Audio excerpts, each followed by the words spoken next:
উঠিয়া শেষ হব সেইদিনাখনেই আৰু ৩৫,০০০ নতুন চাকৰি মই যুৱক যুৱতীসকলৰ কাৰণে মুকলি কৰি দিম। জুলাই মাহত পুলিচত দৌৰিবৰ কাৰণে ৰেডি হৈ থাকক। থাৰ্ড গ্ৰেড ফ'ৰ্থ জুলাই মাহত পুলিচত দৌৰিবৰ কাৰণে ৰেডি হৈ থাকক। থাৰ্ড গ্ৰেড ফ'ৰ্থ গ্ৰেডৰো ইণ্টাৰভিউ জুলাই মাহত হ'ব, শিক্ষকৰ নিযুক্তিও হ'ব আৰু ভগৱানে কৰিলে তাৰ পিছতো আৰু ২০-২৫,০০০ চাকৰি দিয়া ৰাস্তা মুকলি কৰিম। এয়া ২০২১ চনৰ 10 মে তাৰিখে মই অসমৰ মুখ্যমন্ত্ৰীৰ দায়িত্ব লৈছিলো। 2 বছৰ 8 মাহ হ'ল মুখ্যমন্ত্ৰীৰ দায়িত্ব হাতত লৈয়ে প্ৰথম কোভিড পালো। কোভিডৰ লগত 8 মাহ সময় যুঁজিলো। তাৰপিছত যোৱা 2টা বছৰ আমি কাম কৰাৰ সুযোগ পালো।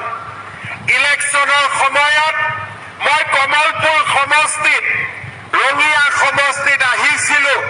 জালুকবাৰী মোৰ নিজৰ সমষ্টি। ৰাইজৰ আগত কৈছিলো যে এইবাৰ যদি বিজেপিৰ চৰকাৰ হয় আমি 1 লাখ ল'ৰা ছোৱালীক চৰকাৰী চাকৰি দিম। কওঁতে ময়ো বিশ্বাস কৰা নাছিলো যে কামটো হৈ যাব।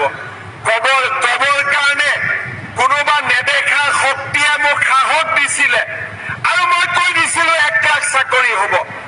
অহাৰ পিছত, জিকাৰ পিছত আমাৰ পাৰ্টিৰ মাজতো আলোচনা যে ই কেনেকে সম্ভৱ হ'ব, 1 লাখ চাকৰি কেনেকে সম্ভৱ হ'ব। আজি মই আপোনালোকক গৌৰৱেৰে কওঁ যে ৯৭,০০০ ল'ৰা ছোৱালীক আমি যোৱা 2টা বছৰত চৰকাৰী চাকৰি দিলো। আৰু চাকৰি দিয়াতকৈ ডাঙৰ গৌৰৱৰ কথা, এতিয়া চাকৰিৰ নামত আৰু কোনেও অসমত টকা ল'বৰ কাৰণে সাহ নকৰে। টকা লোৱা বজাৰখনো আমি সদায় কাৰণে আজি শেষ কৰি দিলো।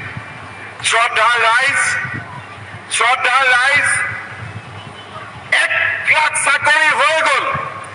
আজি মই আকৌ ক'ব খুজিছো যে যিদিনাখনে 1 লাখ চাকৰি উঠিয়া শেষ হ'ব সেইদিনাখনেই আৰু ৩৫,০০০ নতুন চাকৰি মই যুৱক যুৱতীসকলৰ কাৰণে মুকলি কৰি দিম।